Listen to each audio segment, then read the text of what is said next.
do a good job when it comes to making teeth look great and giving people a healthy and beautiful smile.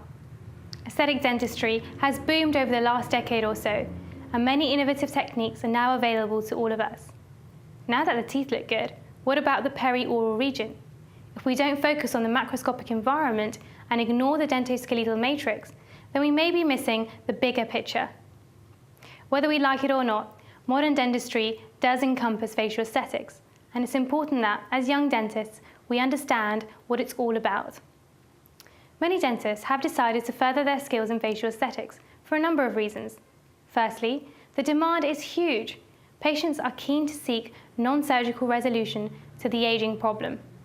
Secondly, as dentists, we are more familiar with the working zone of the face compared to other healthcare practitioners. All the undergraduate anatomy and related science teaching comes into play here. Dentists also inherently have the manual dexterity skills required to carry out delicate work in a confined space. So, if this does interest you, you have an ideal clinical setup in place. There are lots of different types of treatment as part of facial aesthetics, but by far, Botox and dermal fillers are the most common.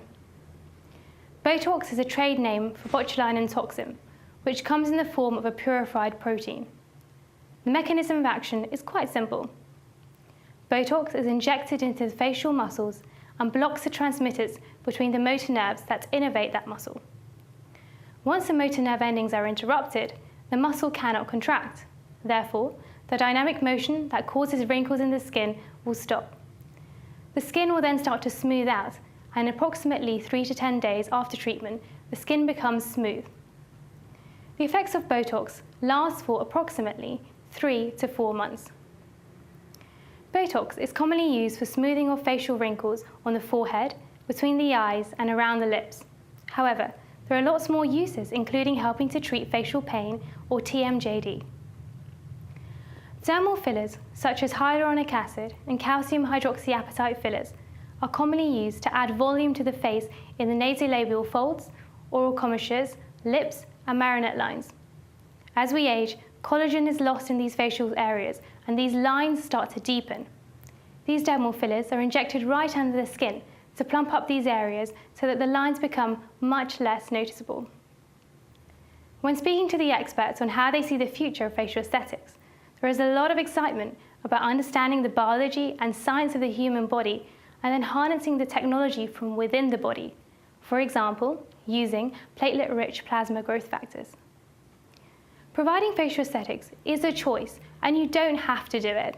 Remember that you will ultimately be responsible if something went wrong. It is important that if facial aesthetics treatment does interest you, comprehensive training is a must.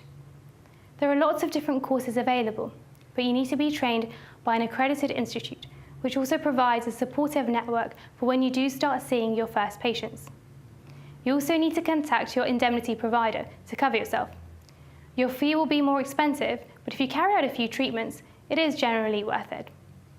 As always, make sure you're very particular with your medico-legal practice, including gaining appropriate consents and maintaining good record-keeping skills.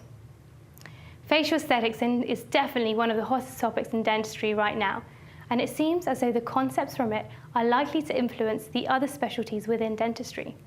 So, regardless of whether you decide to get involved or not, it is important to understand what's available so we can legally, morally, and ethically offer our patients the most appropriate treatment plans.